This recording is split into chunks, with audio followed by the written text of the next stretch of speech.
जय हिंद दोस्तों। Mission Rajgir YouTube channel में आप सभी का स्वागत है। लूसेंट होमवर्क सीरीज का आज छठा और सातवां डे का हम लोग क्वेश्चन देख रहे हैं और इसका जो है पीडीएफ आपको मिशन राजगीर टेलीग्राम चैनल पे मिल जाएगा। चलिए हम लोग क्वेश्चन शुरू करते हैं। ये होमवर्क सीरीज चल रहा है लूसेंट का। पहला क्वेश्चन देखिए क्या है। पहला क्वेश्चन है तिब्बत भूटान और पड़ोसी देश में बौद्ध धर्म का प्रचार किसने किया था? ऑप्शन ए पद्म संभव को गुरु रिनपांच के नाम से भी जाना जाता है। इनका 123 फीट ऊंचा मूर्ति हिमाचल प्रदेश के रेवालसर झील के पास है। गौतम बुद्ध तो बौद्ध धर्म के संस्थापक हैं। आनंद जो है गौतम बुद्ध का प्रिय शिष्य था। इन्हीं के कहने पे बौद्ध धर्म में महिलाओं को प्रवेश कराया गया था। सुजाता गौतम बुद्ध को खीर खिलाने वाली महिला थी। चलिए क्वेश्चन नंबर 2 देखते हैं। क्वेश्चन नंबर 2 देखिए क्या है। रेवालसर झील कहाँ है? देखिए रेवालसर झील कहाँ है? तो ये है आपका रेवालसर झील कहाँ है? तो हिमाचल प्रदेश में। कहाँ है? हिमाचल प्रदेश में है। यहीं पे आपका किसका तो गुरु रिनपांच या पद्म संभव का 123 फीट ऊंचा मूर्ति है। देखिए रेवालसर झील, रेणुका झील, गोविंद सागर झील तीनों कहाँ है? हिमाचल प्रदेश में। और लेकिन गोविंद बल्लभ पंत सागर बोलेगा तो उत्तर प्रदेश में, पंत लग जाएगा तो उत्तर प्रदेश। ऐसे भी गोविंद बल्लभ पंत उत्तर प्रदेश के पहले मुख्यमंत्री थे। चलिए क्वेश्चन नंबर 3 देखते हैं। भाजा गुफाएं किस राज्य में है? भाजा गुफा जो है महाराष्ट्र के पुणे में है। ऑप्शन बी महाराष्ट्र के पुणे में है भाजा गुफाएं। ये हिंदयान से संबंधित है। क्वेश्चन नंबर 4 देखिए। क्वेश्चन नंबर 4 देखिए। अशोक के स्तूपों में से सबसे प्राचीनतम स्तूप कौन है? अशोक के स्तूपों में से सबसे प्राचीनतम स्तूप है पिपरहवा। ऑप्शन सी पिपरहवा उत्तर प्रदेश में है, सबसे प्राचीनतम स्तूप है। सांची स्तूप जो है सर्वश्रेष्ठ स्तूप अशोक का कौन माना जाता है? सांची स्तूप जो मध्य प्रदेश में है और सबसे प्राचीन भी है सांची स्तूप। संकीसा ये उत्तर प्रदेश में है, इसमें हाथी का चित्र है। और भरहुत स्तूप का निर्माण अशोक। और भरहुत स्तूप के चारों ओर बाउंड्री वाल यानी दीवार का निर्माण कराया था वो पुष्यमित्र सुंग। क्वेश्चन नंबर 5 देखिए। शिवलिंग उपासना का प्रारंभिक साक्ष्य कहाँ से मिलता है? शिवलिंग उपासना का प्रारंभिक साक्ष्य हड़प्पा से मिलता है। ऑप्शन ए हड़प्पा हो गया। और मत्स्य पुराण में लिंग पूजा का पहला वर्णन मत्स्य पुराण में मिलता है। और हालांकि महाभारत के अनुशासन पर्व में भी लिंग पूजा का वर्णन मिलता है, लेकिन पहला वर्णन बोलेगा तो मत्स्य पुराण। पाशुपत संप्रदाय के संस्थापक लकुलिश थे। इसके प्रख्यात पंडित है श्रीकर पंडित। अब पाशुपत संप्रदाय के अनुयायियों को पंचार्थिक कहा जाता है। चलिए याद रखिएगा। क्वेश्चन नंबर 6 देखिए। रुद्र के पत्नी के रूप में पार्वती का नाम कहाँ से मिलता है? ऑप्शन सी तैत्तिरीय उपनिषद से मिलता है। रुद्र के पत्नी का नाम पार्वती। जाबलो उपनिषद में तो 4 आश्रम का चर्चा है। छंदो उपनिषद में 3 आश्रम और सत्यकाम जाबल की बिन बिहाई माँ की चर्चा है। चलिए क्वेश्चन नंबर 7 देखिए। लिंगायतों का मुख्य धार्मिक ग्रंथ क्या था? लिंगायतों का मुख्य धार्मिक ग्रंथ है शून्य संपादनीय। ऑप्शन बी शून्य संपादनीय हो जाएगा। ठीक है। और श्रीशैल क्या है? कापालिक संप्रदाय का प्रमुख केंद्र श्रीशैल। ठीक है। पंचार्थिक तो बता दिए, पाशुपत संप्रदाय के अनुयायियों को कहा जाता है। निष्काम फल का चर्चा जो है मतलब कर्म कीजिए फल की चिंता नहीं करना है, ये भगवत गीता में बताया गया। चलिए क्वेश्चन नंबर 8 देखते हैं। यह दीक्षावाद संप्रदाय के संस्थापक कौन है? यह दीक्षावाद संप्रदाय के संस्थापक और 4 अजीत है। ऑप्शन 1 हो जाएगा। संजय वेठलीपुत्र अनिश्चयवादी, अनिश्चयवादी का संजय वेठलीपुत्र। पकुद कचायन भौतिकवादी, भौतिकवादी का पकुद कचायन। एक और है घोर अक्रियावादी, घोर अक्रियावादी का पूरन कश्यप। क्वेश्चन नंबर 9 देखते हैं। क्वेश्चन नंबर 9 देखिए, नाथ संप्रदाय का व्यापक प्रचार प्रसार किसने किया था? तो बाबा गोरखनाथ। ऑप्शन बी, नाथ संप्रदाय का प्रचार प्रसार बाबा गोरखनाथ, लेकिन नाथ संप्रदाय का संस्थापक मतेंद्र नाथ को माना जाता है। ठीक है। नैनार की संख्या कितना था? 63, जो शिव भगवान को मानते हैं। अलवार की संख्या 12, जो विष्णु भगवान को मानते हैं। चलिए क्वेश्चन नंबर 10 देखिए, पशुपतिनाथ मंदिर किस नदी के किनारे है? पशुपतिनाथ मंदिर बागमती नदी के किनारे है, नेपाल में पड़ता है, देवपाटन गांव में। ठीक है। इसको यूनेस्को में शामिल किया गया था 1979 में। नेपाली पेगोड़ा शैली में बना है। कोसी को तो बिहार का शोक कहा जाता है। किसकी मुद्राओं पे शिव और नंदी का एक साथ अंकन हुआ है? किसकी मुद्राओं पे शिव और नंदी का एक साथ अंकन हुआ है? तो कुषाण की मुद्राओं पे। ऑप्शन 2 हो जाएगा, कुषाण। ठीक है। बाबर शाहरुख सिक्का कौन चलाया है? बाबर। अकबर राम सीता प्रकार का सिक्का? अकबर। मोहम्मद गोरी देवी लक्ष्मी प्रकार का सिक्का। चलिए 12 नंबर, पोपा शांत ज्वालामुखी कहाँ है? पोपा शांत ज्वालामुखी कहाँ है? तो ये है आपका म्यांमार में। ऑप्शन बी, म्यांमार में है पोपा शांत ज्वालामुखी। ईरान में है कोह सुल्तान और देवबंद। कोह सुल्तान और देवबंद कहाँ है? तो ईरान में है। अफ्रीका में किलिमंजारो है। दक्षिण अमेरिका में चिम्बराजो है। चलिए क्वेश्चन नंबर 13 देखते हैं। विश्व का सबसे ऊंचाई पे स्थित सक्रिय ज्वालामुखी कौन सा है? विश्व का सबसे अधिक ऊंचाई पे स्थित सक्रिय ज्वालामुखी ओजस डेल सलाडो। ऑप्शन सी हो जाएगा, ओजस डेल सलाडो। किलायु क्या है? विश्व में सबसे अधिक सक्रिय से बोलेगा तो किलायु, और विश्व में सबसे ऊंचा ज्वालामुखी माउंट कोटापेक्सी। सबसे ऊंचा ज्वालामुखी माउंट कोटापेक्सी, सबसे सक्रिय ज्वालामुखी किलायु, और सबसे ऊंचाई प्लस सक्रिय दोनों रहेगा तो ओजस डेल सलाडो, जो अर्जेंटीना और चिली के बॉर्डर पे है। और ऊंचा भी है लेकिन शांत है, एक तो माउंट एकांगागुआ। चारों क्वेश्चन अलग अलग है, याद रखिएगा। ऊंचाई पर शांत है माउंट एकांगागुआ, ऊंचाई पर सक्रिय है तो ओजस डेल सलाडो, ऊंचा सबसे ज्वालामुखी कोटापेक्सी, और सबसे सक्रिय ज्वालामुखी किलायु। स्ट्रोम्बोली ज्वालामुखी को तो भूमध्य सागर का प्रकाश स्तंभ कहा जाता है, इटली के लिपारी द्वीप पे है। चलिए क्वेश्चन नंबर 14 देखते हैं। 14 क्या है? अधिकेंद्र पर सबसे पहले कौन सा तरंग पहुंचता है? अधिकेंद्र पर सबसे पहले पी तरंग पहुंचता है। ऑप्शन ए, पी तरंग को प्राथमिक तरंग भी कहा जाता है। इसका स्पीड सबसे ज़्यादा होता है।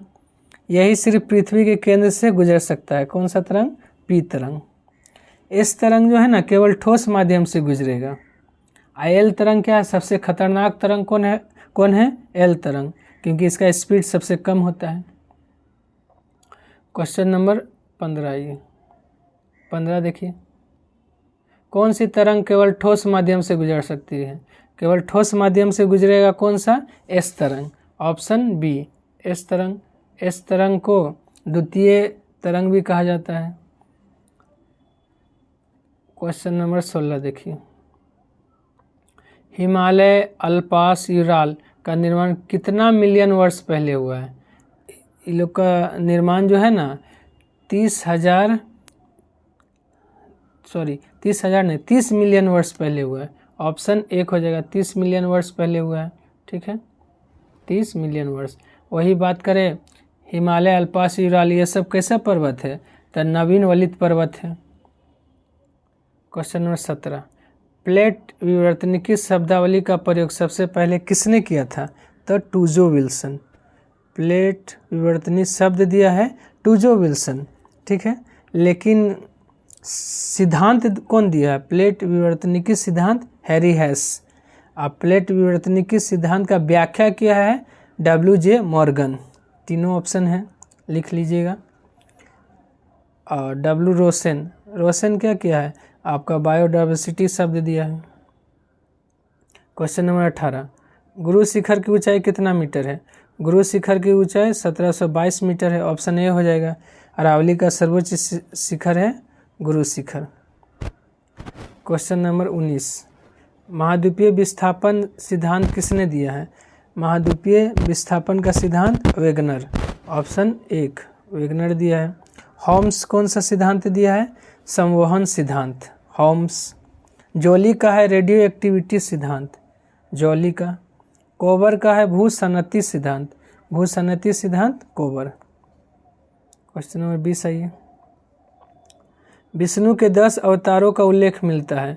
विष्णु के 10 अवतारों का उल्लेख मत्स्य पुराण में मिलता है।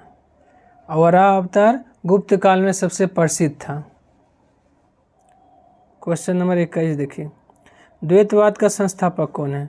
द्वैतवाद का संस्थापक है माधवाचार्य, इसी को आनंदित तीर्थ भी कहा जाता है। ऑप्शन 1 रामानुज विशिष्टा द्वैतवाद, वल्लभाचार्य शुद्धता द्वैतवाद, निम्बार्क द्वैता द्वैतवाद। क्वेश्चन नंबर 22 आइए।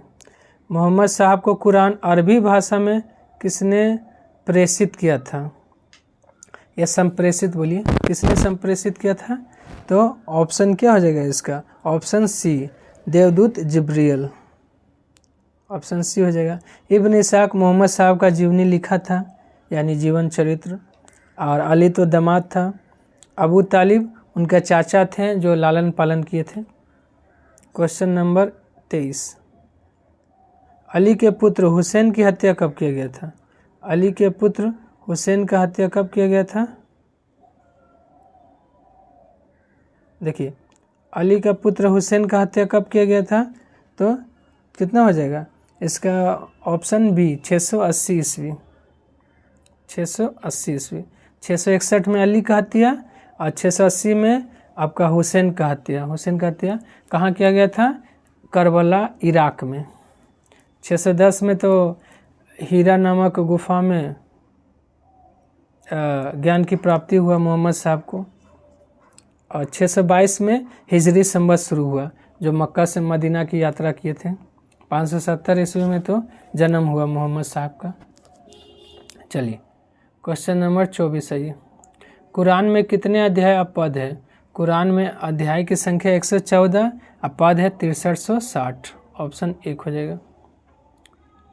क्वेश्चन नंबर 25, मैग्ना कार्टा किस भाषा का शब्द है? मैग्ना कार्टा आपका तो फ्रांसीसी। बजट भी कौन सा भाषा का है? फ्रांसीसी। पर्यावरण भी फ्रांसीसी भाषा के शब्द से बना है। ऑप्शन क्या हो जाएगा इसका? ऑप्शन 2 हो जाएगा। अरबी,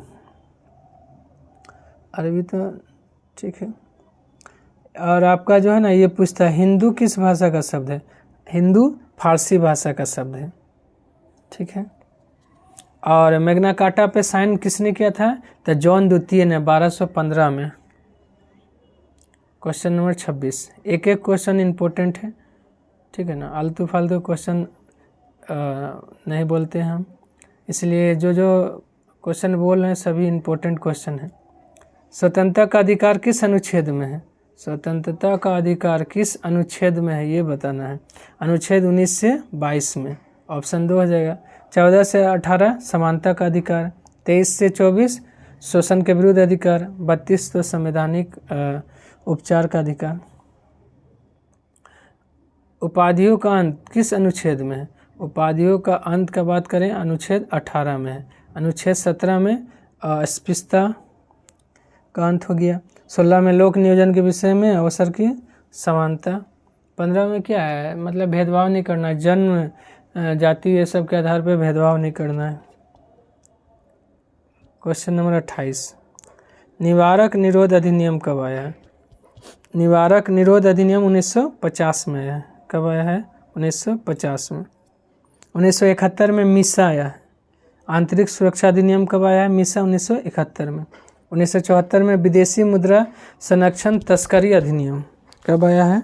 तो 1974 में। 1980 में राष्ट्रीय सुरक्षा कानून आया है। 29 नंबर। पोटो कब लागू हुआ है? देखिए पोटो कब लागू हुआ है? तब पोटो 2001 में। Option C. पोटो 2002 में बन गया है पोटा, और 2004 में यह बंद हो गया है। 1985 में टाडा आया था। टाडा 1985, टाडा को बंद कर दिया गया कब? 1995 में। 10 साल बाद जो है टाडा को बंद कर दिया गया था। ठीक है, चलिए क्वेश्चन नंबर 30 देखते हैं। क्वेश्चन नंबर 30 देखिए। माता की नागरिकता के आधार पर बच्चों को नागरिकता जो विदेश में जन्मे हो कब से दिया गया? Option B. भारतीय नागरिकता संशोधन अधिनियम 1992 में यह व्यवस्था किया गया। देखिए भारतीय नागरिकता अधिनियम आया था 1955 में। इसमें 6 बार संशोधन हो गया है। पहला बार संशोधन 1986 में, दूसरा बार 1992, तीसरा बार 2003, फिर 2005, 2015, 2019। टोटल 6 बार संशोधन हुआ है। संघ बनाने की स्वतंत्रता किस अनुच्छेद में है? संघ बनाने की स्वतंत्रता जो है किस अनुच्छेद में है? तो देखिए सबसे पहले जो है बोलने की स्वतंत्रता यानी भाषण देने की स्वतंत्रता है।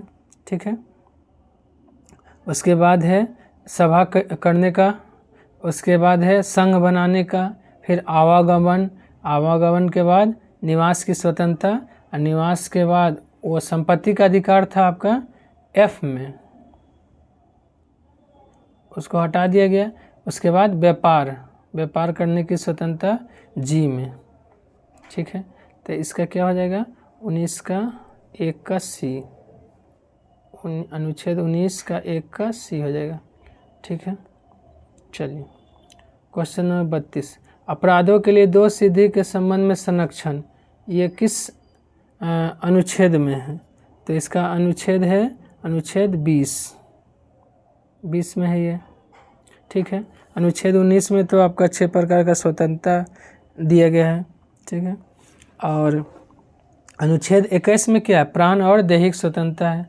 अनुच्छेद 22 में कुछ दशाओं में गिरफ्तारी से संरक्षण। 33 नंबर आइए। लोक नियोजन के विषय में अवसर की समता, लोक नियोजन के विषय में अवसर की समता है अनुच्छेद 16 में। कितना में है? अनुच्छेद 16 में। अनुच्छेद 17 अस्पृश्यता है। अनुच्छेद 21 प्राण और दैहिक स्वतंत्रता। अनुच्छेद 14 विधि के समक्ष समता। क्वेश्चन नंबर 34 देखिए। हाई कोर्ट किस अनुच्छेद द्वारा रिट जारी करती है?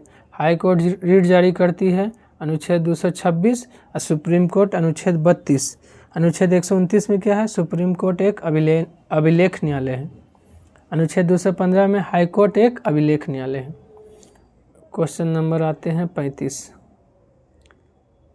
6 से 14 वर्ष के बच्चे को निःशुल्क और अनिवार्य शिक्षा जोड़ा गया है, ये कब जोड़ा गया है वो बताना है। तो 86वां संविधान संशोधन 2002, लेकिन यह लागू हुआ है आपका 1 अप्रैल 2010 से। अधिनियम था 2002 का ही, लेकिन लागू हुआ है 2010 में 1 अप्रैल। तो इसका ऑप्शन सी 86वां संविधान संशोधन 2002। ठीक है, और 7वां संविधान संशोधन में लोकसभा की सीट 500 से बढ़ाकर 525 किया गया। राज्यपाल को यह शक्ति दिया गया कि आप 2 या 2 से अधिक राज्यों का राज्यपाल बन सकते हैं। ठीक है, और आपका 15वां संविधान संशोधन में हाई कोर्ट के न्यायाधीश का उम्र 60 से बढ़ाकर 62 किया गया। 31वां संविधान संशोधन में लोकसभा का सीट फिर से बढ़ाया गया, 525 से 545 किया गया। Question number 36। सियाचिन के लिए कौन सा ऑपरेशन चलाया गया था? सियाचिन के लिए ऑपरेशन मेघदूत, ऑप्शन सी हो जाएगा। कब? 1984 में। सियाचिन 1984 में। ऑपरेशन पोलो हैदराबाद को मिलाने के लिए। ऑपरेशन विजय गोवा और कारगिल। ऑपरेशन विजय देखिए गोवा को पुर्तगाली से आज़ाद कराने के लिए 1961 में, और कारगिल 1999 में, उस समय भी ऑपरेशन विजय चला था। क्वेश्चन नंबर 37 आइए। संसदीय विशेषाधिकार परमाधिकार लेख किस देश से लिया गया है? तो ये ब्रिटेन से लिया गया है। अनुच्छेद बोलेगा तो अनुच्छेद 105 में संसदीय विशेषाधिकार। अमेरिका से प्रस्तावना है, उपराष्ट्रपति का पद है, महाभियोग है, ठीक है। कनाडा से क्या है, अवशिष्ट शक्ति केंद्र के पास रहेगा और राज्यपाल का नियुक्ति संबंधित प्रक्रिया भी कनाडा से लिया गया है। संघ राज्य संबंध भी कनाडा से। ऑस्ट्रेलिया से समवर्ती सूची लिया गया है और व्यापार वाणिज्य की स्वतंत्रता भी ऑस्ट्रेलिया से लिया गया है। चलिए क्वेश्चन नंबर 38 सही है। संघ और राज्यों के बीच संबंध किस अनुच्छेद में? संघ और राज्यों के बीच संबंध अनुच्छेद 245 से 263 के बीच है। भाग बोलेगा तो भाग 11। अनुच्छेद 152 से 237 राज्य है, ठीक ना। और 308 से 323 यूपीएससी है। क्वेश्चन 39, मनुष्य की अधिकतम श्रव्यता सीमा कितनी होती है? मनुष्य की अधिकतम श्रव्यता सीमा 95 डेसिबल होती है। लोहा में ध्वनि की चाल कितना मीटर पर सेकंड होता है? लोहा में ध्वनि का चाल कितना होता है ये बताना है। तो लोहा में होता है 51-30, ठीक है। 1450 है पारा में, 56-40 है कांच में, 64-20 है एल्युमिनियम में। पोटाला प्लेस कहाँ है? पोटाला प्लेस कहाँ है ये बताना है। तो लहासा तिब्बत में है पोटाला प्लेस। न्यूयॉर्क में आपका स्टैचू ऑफ लिबर्टी है। सिडनी में ओपेरा हाउस है। टोक्यो में इम्पीरियल पैलेस है। 42, समान ऊंचाई वाले बिंदुओं को मिलाने वाली रेखा को क्या कहते हैं? देखिए समान ऊंचाई वाले बिंदुओं को मिलाने वाली रेखा को क्या कहते हैं? आइसोहाइप्स। ऑप्शन अच्छा हाइट्स हो गया, यहाँ थोड़ा सा सुधार कर लीजिएगा, यहाँ आइसोहाइट्स होगा, आइसोहाइप्स होगा, पी होगा, यहाँ ISOHYPES होगा, यहाँ पी कर लीजिएगा थोड़ा, PS होगा, ठीक है। आइसोहाइप्स हो जाएगा, ठीक है। आइसो बार हो गया समान वायुदाब। आइसो बात क्या हो गया? समान गहराई वाले। और आइसोप्लेथ निश्चित तत्व का मान जो है जहाँ बराबर होता है। क्वेश्चन नंबर 43 है ये। रॉबिन रेडब्रेस्ट किस देश का राष्ट्रीय पशु है? रॉबिन रेडब्रेस्ट कहाँ का है? तो यूके का है। ऑप्शन 1 यूके का है। जापान का आइबिस है, कनाडा का गंजा ईगल है, न्यूजीलैंड का कीवी है, याद रखिएगा। क्वेश्चन नंबर 44,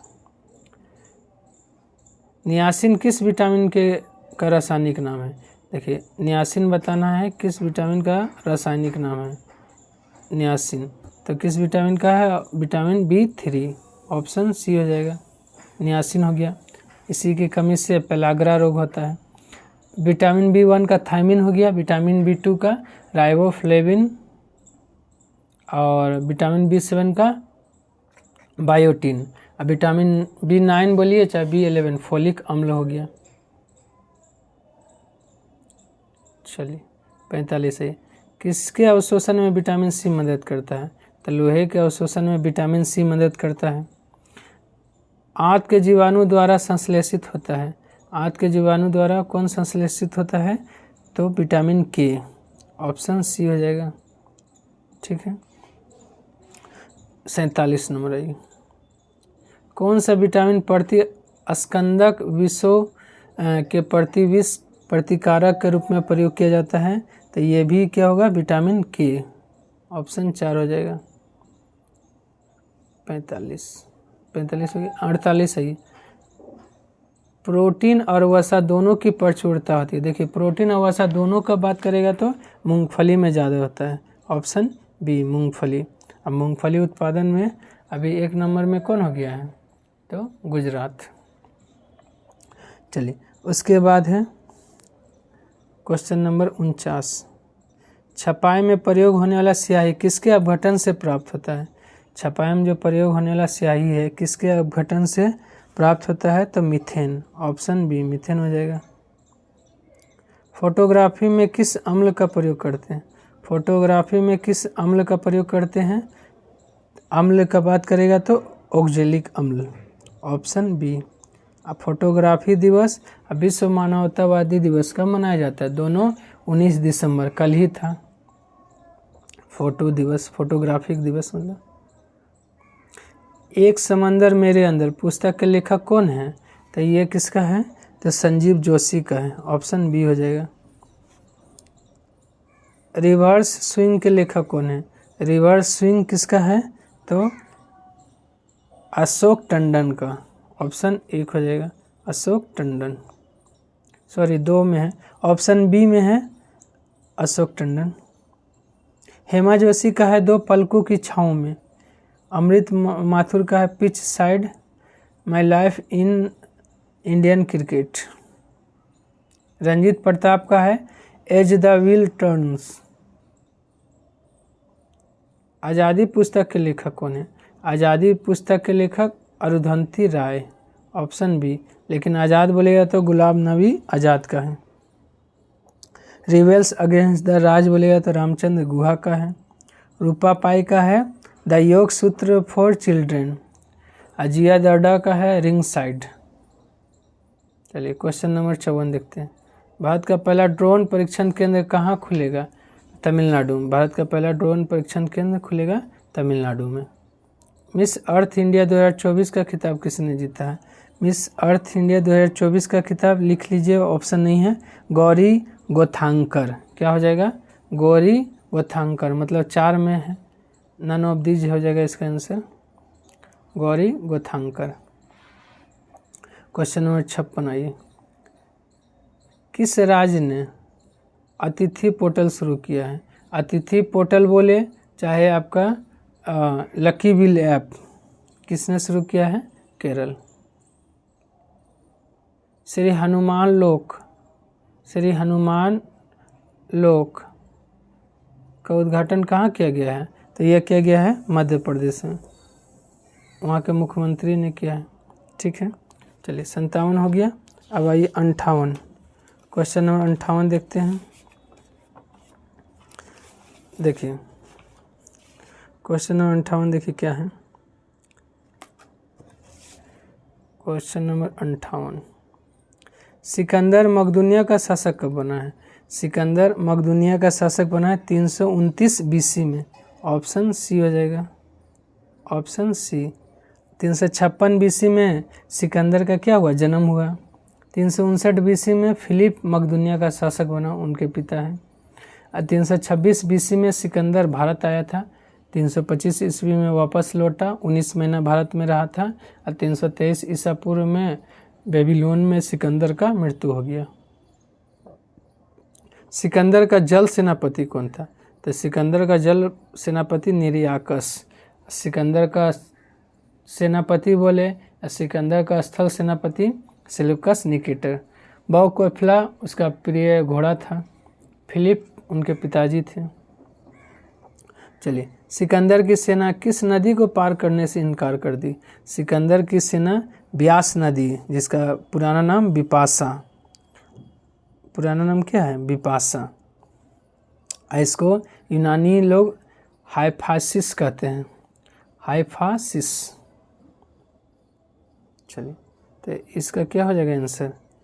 किस नदी को पार करने से इनकार? तो ब्यास नदी को पार करने से इनकार की सिकंदर की सेना। रामायण का फारसी अनुवाद किसने किया? रामायण का फारसी अनुवाद किया था किसने? तो बरदायूनी ने, ऑप्शन एक हो जाएगा।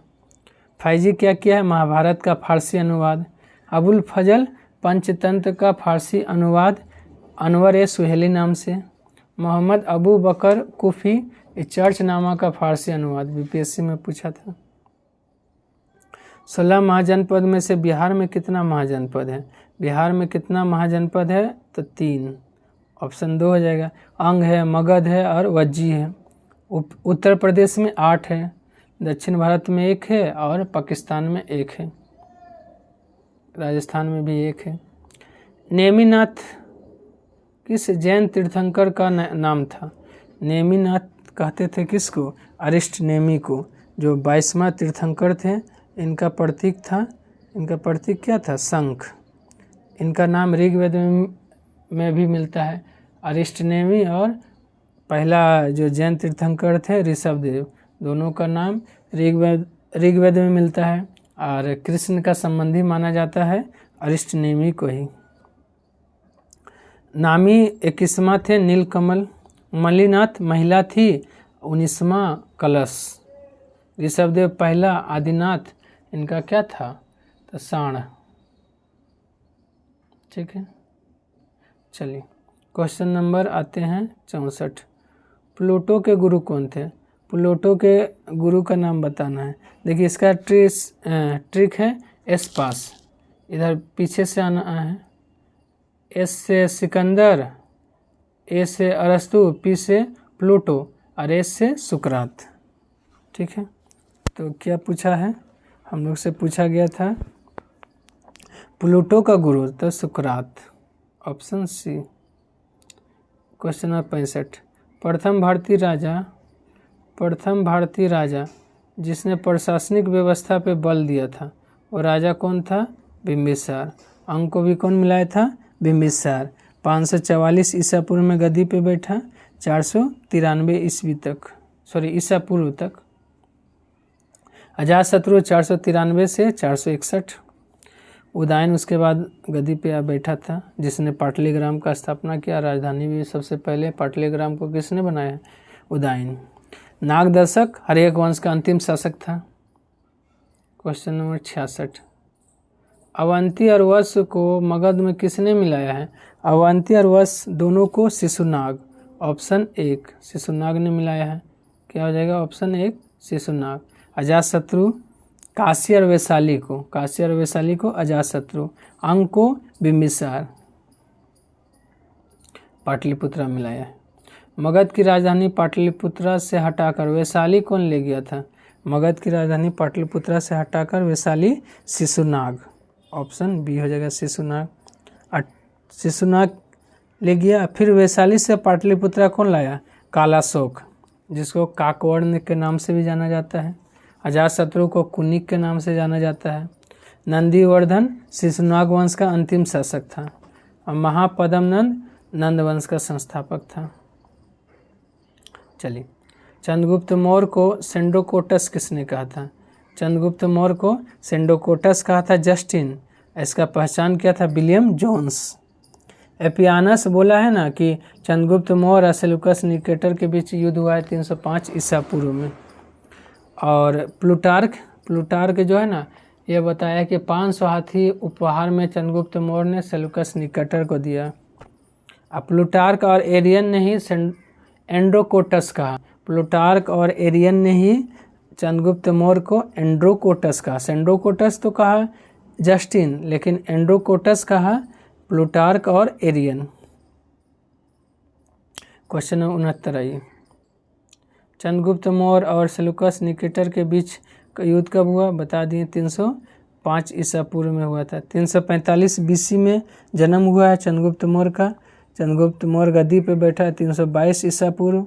298 ईसा पूर्व में उसकी मृत्यु हो गया श्रमबेलगोला कर्नाटक में। Question number 70। पारसी धर्म के अनुयायी को क्या कहा जाता है? पारसी धर्म के अनुयायी को अग्नि पूजक, ऑप्शन बी। और पारसी धर्म का पवित्र ग्रंथ जिंदा अवेस्ता। पारसी धर्म का संस्थापक जरथुष्ट ईरानी। चलिए क्वेश्चन नंबर देखते हैं 71।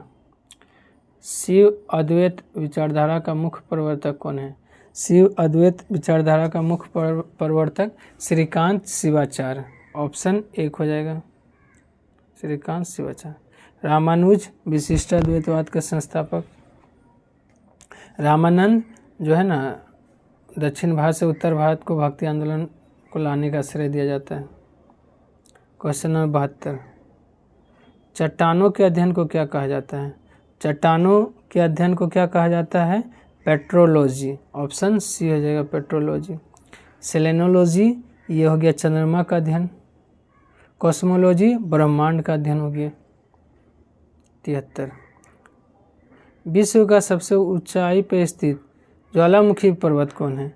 सबसे ऊंचाई पर स्थित ज्वालामुखी पर्वत माउंट कोटापेक्सी।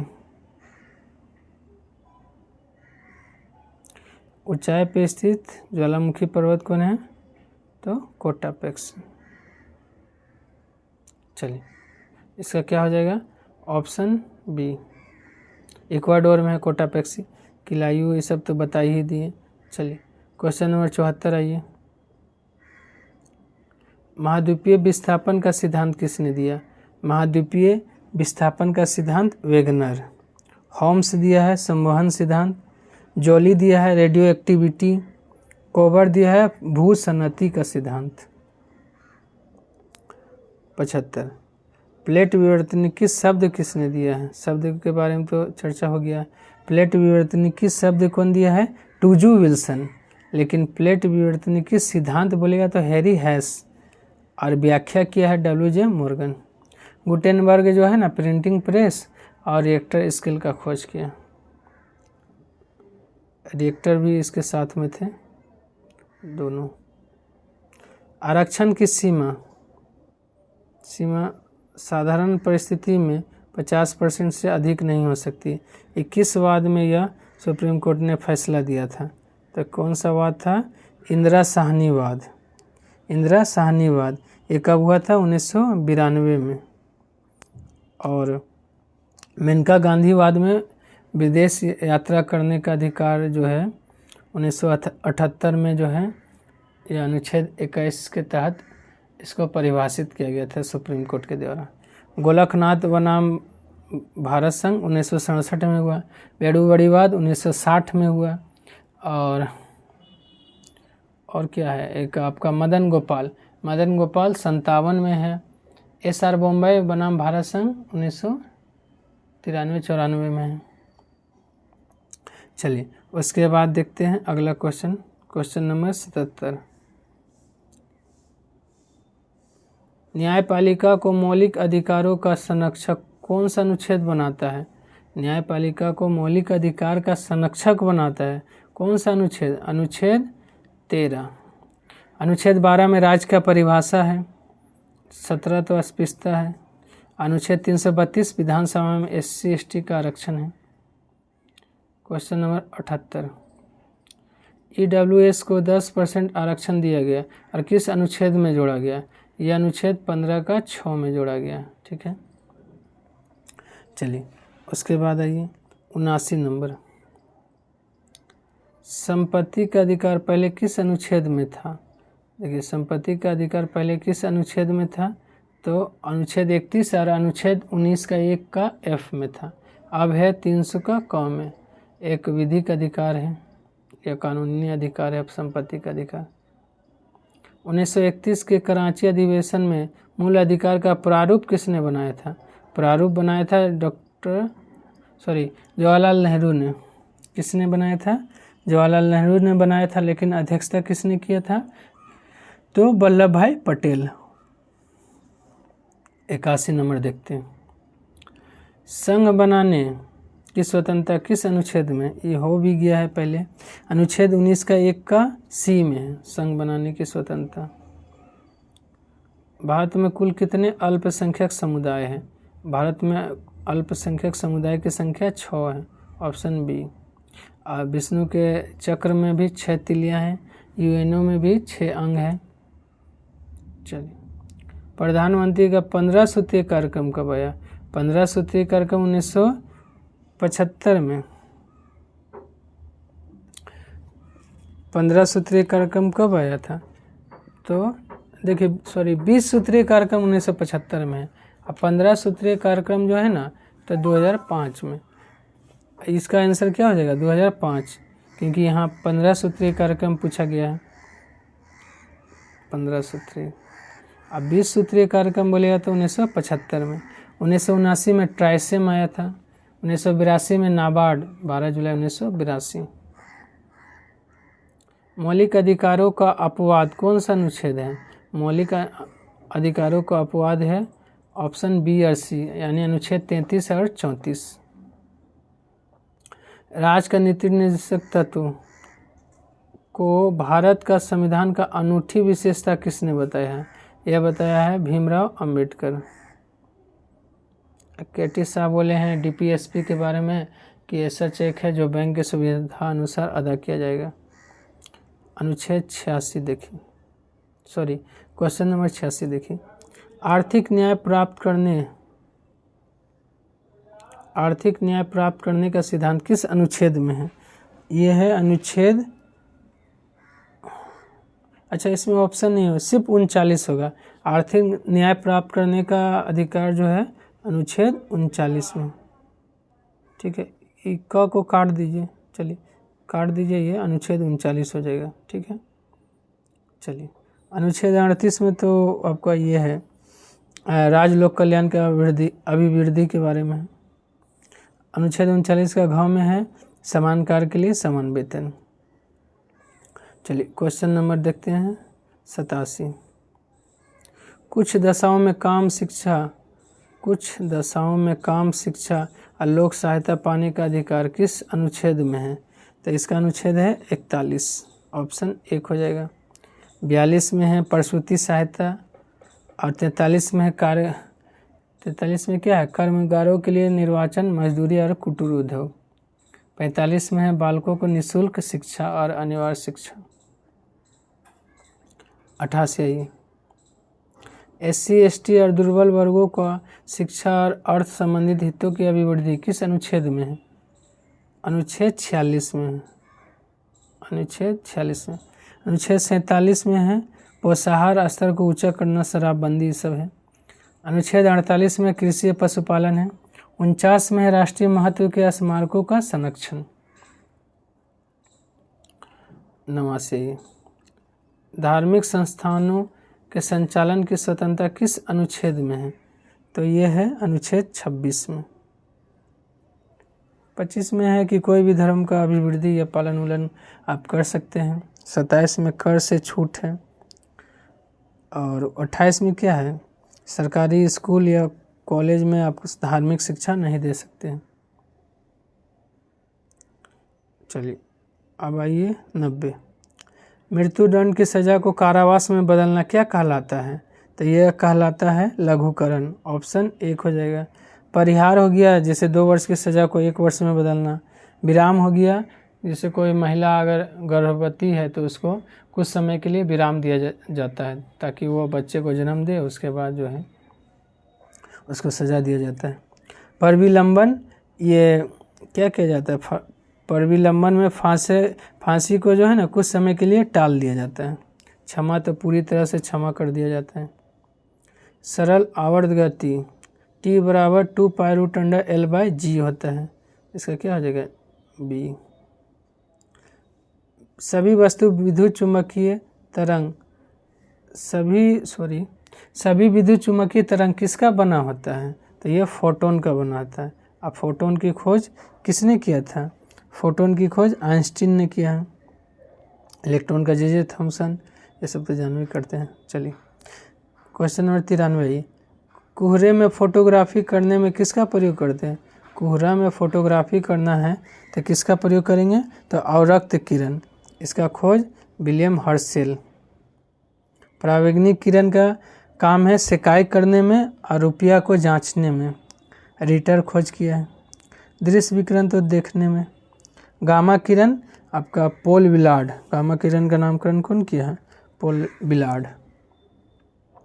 Question number 94। ध्वनि की चाल मुख्यतः किस पर निर्भर करती है? ध्वनि की चाल प्रत्यास्थता और घनत्व दोनों पर निर्भर करती है, ऑप्शन सी हो जाएगा। क्या हो जाएगा? ऑप्शन सी, प्रत्यास्थता और घनत्व दोनों पर निर्भर करती है ध्वनि की चाल। जब ध्वनि एक माध्यम से दूसरे माध्यम में जाता है, एक माध्यम से दूसरे माध्यम में जाता है तो क्या नहीं बदलता है? तो आवृत्ति नहीं बदलता है, ऑप्शन सी। गामा किरण की खोज किसने किया है? गामा किरण का खोज किया है किसने, वो बताना है। तो गामा किरण की खोज पोल विलार्ड, ऑप्शन 1 हो जाएगा। रदरफोर्ड इसका नामकरण किया है, हर्शेल अवरक्त किरण। चलिए सब बता दिए हैं। चंद्रमा पर लोला घड़ी ले जाने पर उसका आवर्त काल पे क्या असर पड़ेगा?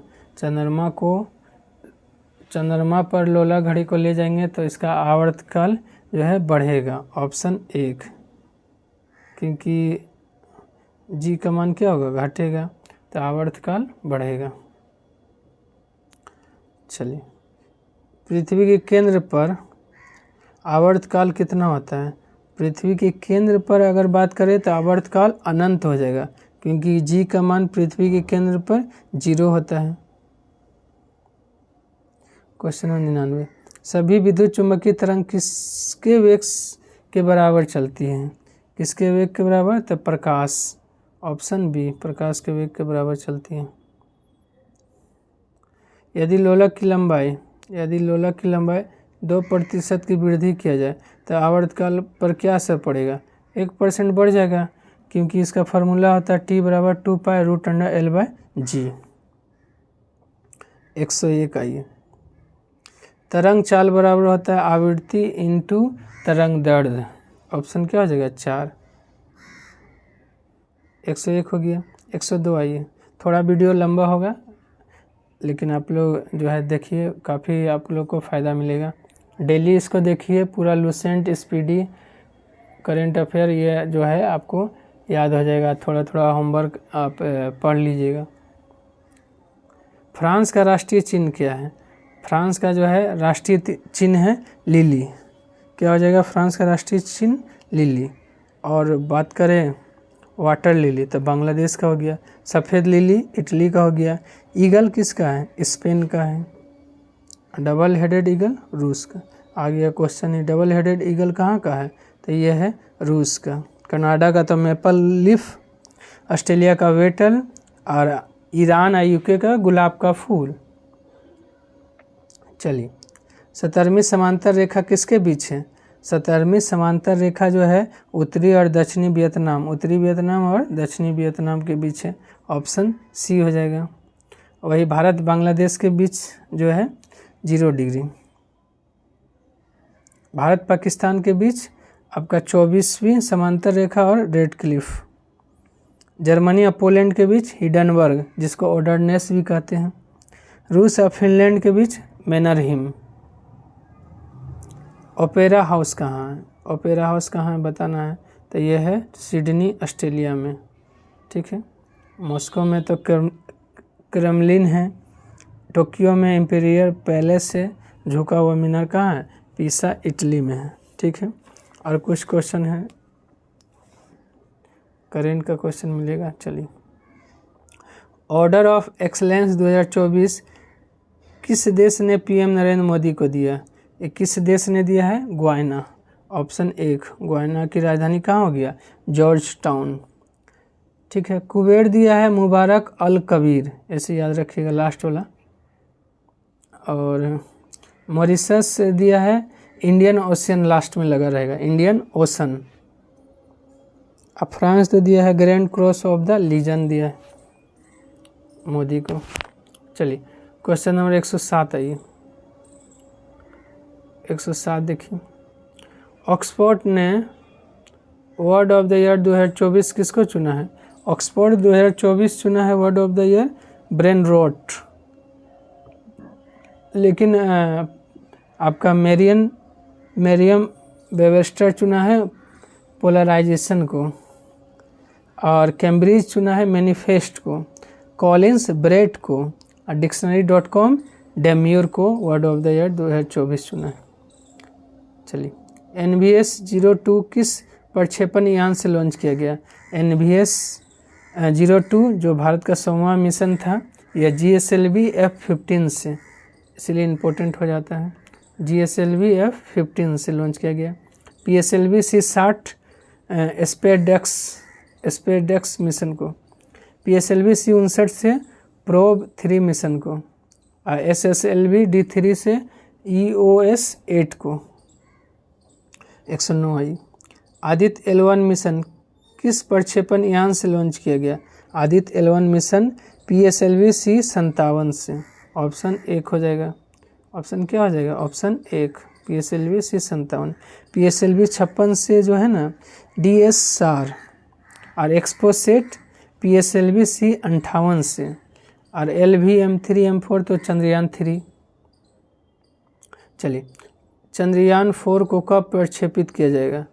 चंद्रयान 4 को तो चंद्रयान 4 को 2028 में, ऑप्शन बी हो जाएगा, क्या हो जाएगा, ऑप्शन बी चंद्रयान 4 को 2028 में। 2025 में लुपेक्स और गगनयान 3 को। अच्छा, इसका डेट बदल गया है गगनयान का, गगनयान 1 और 2 को 25 में और लुपेक्स को। 2035 में अंतरिक्ष स्टेशन, 2040 में मानव यात्री भेजेगा भारत। 111 ये सासा चीता की मौत हुआ किस राष्ट्रीय उद्यान में? सासा चीता का मौत कूनो राष्ट्रीय उद्यान मध्य प्रदेश में है। केवलादेव में आपका पहला टील कार्बन अध्ययन शुरू हुआ है जो राजस्थान में है। माधव कहाँ पड़ेगा? मध्य प्रदेश में। चलिए क्वेश्चन नंबर 112, मास्टर कार्ड के सीईओ कौन बने हैं? तो माइकल माइबेक।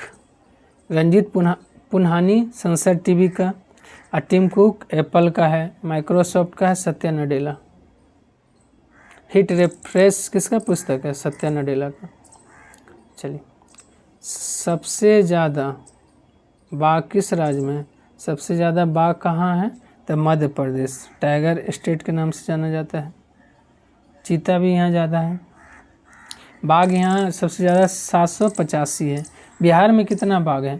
बिहार में 54 बाघ हैं। 114 ये फेंगल चक्रवात का नामकरण किसने किया? फेंगल का नामकरण किसने किया है? सऊदी अरब। ऑप्शन सी हो जाएगा। कहाँ पे आया था फेंगल तूफान? तमिलनाडु। कतर किया दाना तूफान का नामकरण जो उड़ीसा बंगाल में आया था। शक्ति किया है श्रीलंका। मोजाम्बिक किया है अलवारो। एक असना है, असना पाकिस्तान नामकरण किया है। अरेमेल ओमान।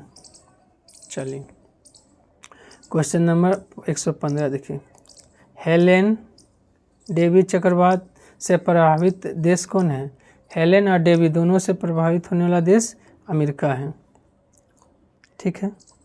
ताइवान में आया था कोंगरे चक्रवात ताइवान को प्रभावित किया है। गेमेन मेडागास्कर में, और असना आया था सौराष्ट्र में।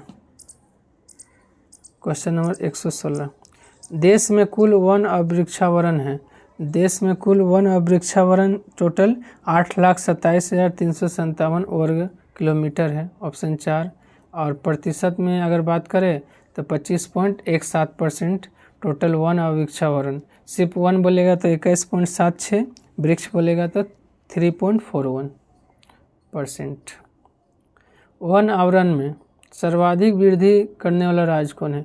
वन आवरण, सिर्फ वन आवरण में सबसे ज़्यादा वृद्धि किया है कौन? मिजोरम। ऑप्शन 1 हो जाएगा मिजोरम। लेकिन बात करें वन प्लस वृक्षावरण दोनों का बात होगा तो छत्तीसगढ़ सबसे ज़्यादा वृद्धि किया है। क्वेश्चन नंबर 118, सर्वाधिक वनावरण प्रतिशत वाला राज्य कौन है? सर्वाधिक वनावरण प्रतिशत वाला राज्य बोले या यूटी तो लक्षद्वीप है। सबसे ज़्यादा वनावरण लक्षद्वीप में, लगभग आपका 91.33% है। उसके बाद मिजोरम आ जाता है। क्वेश्चन नंबर 119, कपास उत्पादन में प्रथम राज्य कौन है? कपास उत्पादन बोले, ठीक ना, और मूंगफली बोले, दोनों में गुजरात है। दोनों में आगे है गुजरात। महाराष्ट्र किस में है? तो ज्वार और चीनी। गन्ना में उत्तर प्रदेश, लेकिन चीनी में महाराष्ट्र, और ज्वार में भी महाराष्ट्र।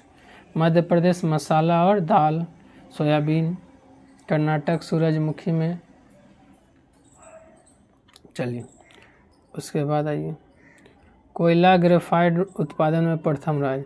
कोयला ग्रेफाइट दोनों में प्रथम राज्य अब कौन हो गया? उड़ीसा हो गया। याद रखिएगा, कोयला में बदल गया है। कोयला उत्पादन में उड़ीसा। उड़ीसा बहुत सारा चीज़ का, निकेल है, क्रोमाइट है, लोहा है, बॉक्साइट है, कोयला है, ग्रेफाइट है, ये सब में आपका उड़ीसा आगे है। चलिए क्वेश्चन नंबर देखते हैं 21, मिशन वसुंधरा 3.0 लॉन्च किया है किस राज्य ने? तो असम। असम ने लॉन्च किया है। फिर आपका निजुत मोयना योजना भी असम का है। सीएम महिला उद्यमिता योजना भी असम का है। लद्दाख का है उल्हास योजना। चलिए उसके बाद 122 देखते हैं, कालिदास सम्मान 2024 मिला है, कालिदास सम्मान 2024 मिला है रघुपति भट्ट को, रघुपति भट्ट को मिला है कालिदास सम्मान 2024। दारा सिंह खुराना को क्या मिला है, तो महात्मा गांधी नेतृत्व पुरस्कार मिला है। थॉमस मैथ्यू जो है रतन टाटा ए लाइफ पुस्तक लिखे हैं। चलिए उसके बाद आइए 123 में देखते हैं, एडीबी का 69वां सदस्य कौन बना। एडीबी का 69वां सदस्य बना है इजराइल। ठीक है, एडीबी का स्थापना 1966 में। मुख्यालय कहाँ है, मनीला में। मसातो कांडा इसका अध्यक्ष। और पूर्वी तिमोर आसियान का 11वां देश बना है। और वियतनाम एपेक का 21वां सदस्य देश कौन बना है, वियतनाम। 1989 में स्थापना हुआ था, मुख्यालय सिंगापुर। चलिए क्वेश्चन नंबर 24 देखते हैं। सेफ महिला चैंपियनशिप 2024 जीता है। सेफ महिला चैंपियनशिप 2024 जीता है बांग्लादेश, किसको हरा के, नेपाल को हरा के। ठीक है, नेपाल में तिहार उत्सव भी हुआ है। चलिए क्वेश्चन नंबर 125, माँ मदर पुस्तक के लेखक कौन है। माँ या मदर पुस्तक के लेखक है देवेंद्र कुमार घोड़ावत। ठीक है, असामंता हार्वे को मिला था आपका बुकर पुरस्कार 2024। बानू मुश्ताक जो है ना 2025 का अंतर्राष्ट्रीय बुकर पुरस्कार मिल गया है। अंतर्राष्ट्रीय बुकर पुरस्कार 2025 का बानू मुश्ताक को हार्ट लैम्प के लिए मिला है। चलिए 126 देखते हैं। संविधान संग्रहालय का उद्घाटन हुआ है। संविधान संग्रहालय का उद्घाटन हुआ है सोनीपत हरियाणा में, लेकिन संविधान पार्क बोलेगा तो नागपुर में, संविधान मंदिर बोलेगा तो मुंबई। मंदिर मुंबई, पार्क है नागपुर में संविधान पार्क। संविधान संग्रहालय सोनीपत हरियाणा में। सुल्तानगंज का नया नाम हो गया अजगेबी नाथ, जो भागलपुर में पड़ता है, जहाँ से जल उठाया जाता है बोलबम के लिए। चलिए 127, डोनाल्ड ट्रंप के वित्त मंत्री कौन बने हैं, स्कॉट बेनसेट। स्कॉट बेनसेट बने डोनाल्ड ट्रंप के वित्त मंत्री। ठीक है, उसके बाद है जी रेटनम, सिंगापुर का सर्वोच्च सम्मान मिला है। ठीक है, और सिंगापुर का सर्वोच्च सम्मान जो मिला है जी रेटनम को, लेकिन सिंगापुर का साहित्य सम्मान मिला है प्रशांति राम को। मनिक कोटवाल जो है ना बियॉन्ड द हिग्स बोसोन किसने लिखा है, तो मनिक कोटवाल। 128 देखिए, किस राज्य ने कचरा कर समाप्त कर दिया है। कचरा कर समाप्त कर दिया आंध्र प्रदेश। और सिक्किम जो है पर्यटन शुल्क लगा दिया है 50 रुपये। सिक्किम जाइएगा तो 50 रुपये पर्यटन शुल्क देना होगा। मेमोंग महोत्सव मनाया गया। मेमोंग महोत्सव मेघालय में मनाया गया। छत्तीसगढ़ क्या किया है, उपहार दूध कार्यक्रम शुरू किया है। विजयवाड़ा से ऊर्जावीर योजना शुरू हुआ है। हरियाणा जो है विश्व बैंक के साथ मिलकर AI केंद्र बना रहा है, आर्टिफिशियल इंटेलिजेंस केंद्र। 130 देखिए, PM मोदी ने कहाँ बीमा सखी योजना शुरू किया है। PM मोदी ने बीमा सखी योजना पानीपत हरियाणा से शुरू किया है, ऑप्शन सी हो जाएगा। नेब्रास्का क्या है, तो 6 दिसंबर को गांधी स्मृति दिवस मनाने का घोषणा। नेब्रास्का अमेरिका का शहर है। कर्नाटक में युवा शुद्धि अभियान शुरू हुआ है। ठीक है, क्वेश्चन नंबर 131, किसने क्रांतिकारी क्वांटम चिप विलो को जो है ना का अनावरण किसने किया है, तो गूगल। विलो का अनावरण गूगल। और स्कैम से बचो अभियान मेटा। ठीक है, उसके बाद 132 आइए, युवा शुद्धि अभियान, ये तो बोल दिए कहाँ शुरू हुआ है, युवा शुद्धि अभियान कर्नाटक में, ऑप्शन 1 हो जाएगा कर्नाटक में। ठीक है, और आपका आंध्र प्रदेश में क्या किया है कि न्यायिक अधिकारियों का सेवानिवृत्ति 60 से बढ़ाकर 61 साल कर दिया है, कौन, तो आंध्र प्रदेश। जम्मू कश्मीर के डल झील में जो है उबर शिकारा जो है एशिया की पहली जल परिवहन है, उसका शुरुआत किया गया है। आज के लिए इतना ही, धन्यवाद। अगर पसंद आए तो प्लीज़ लाइक, सब्सक्राइब और शेयर करना ना भूलें। जय हिंद, जय भारत।